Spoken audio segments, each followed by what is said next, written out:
Okay, in previous part we study about up to Rana Sanga, ठीक है। Battle हुआ था राणा सांगा का, खानों का बैटल जो था राणा सांगा और बाबर के बीच में, बैटल ऑफ खानों इन 1527। दो राणा सांगा ऑफर्ड स्टीफ रेजिस्ट, देखिए राणा सांगा ने काफ़ी कोशिश किया, काफ़ी जितने कोशिश किया, बट ही वॉज डिफीटेड, ठीक है। In 1529 the battle of Ghaghra was fought between Mohammad Lodi and Babur, देखिए मोहम्मद लोदी और बाबर के बीच में हुआ। देखिए इन्होंने ही बुलाया था राणा बाबर को, मोहम्मद लोदी जो कि उसके अंकल थे, ठीक है, इब्राहिम लोदी के, और राणा सांगा और आलम ये सभी थे, तो इन्होंने बुलाया था। तो फिर 1529 में इनके बीच में एक बैटल हुआ था,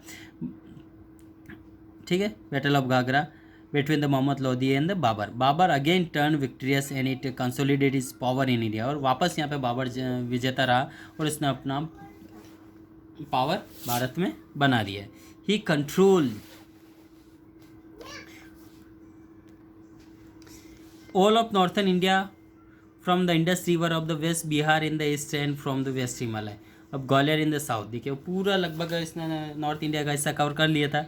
thus the great Mughal empire was establish in India by Babur, और पूरा साम्राज्य जो है बाबर मुगल का बाबर ने एस्टेब्लिशमेंट किया था। आप इस पिक्चर में देख सकते हैं, यहाँ से लगा कर यहाँ तक पूरा बिहार तक इसने, पटना बिहार तक कर लिया था, नॉर्थ ठीक साउथ में मालवा तक कर लिया था। ये इतना मुगल अर्ली जो एक्सटेंशन था, अर्ली मुगल उस समय हो चुका था पूरा control.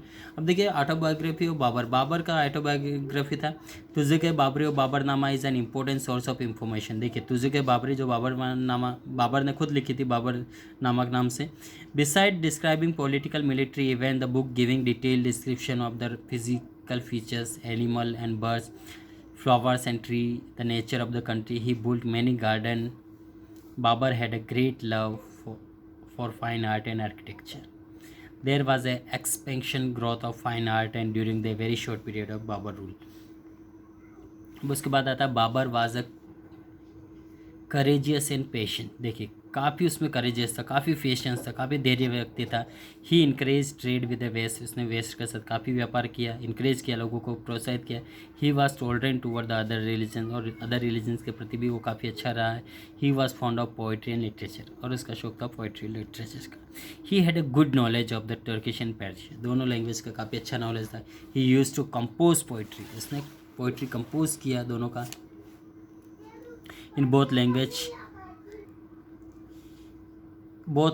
He died in 1530 and was buried at the Bagh-e-Babar garden in Kabul, a palace he's chosen himself for his burial, और उसने खुद चुना था। नेक्स्ट टॉपिक में देखेंगे हुमायूं। Okay, thank you.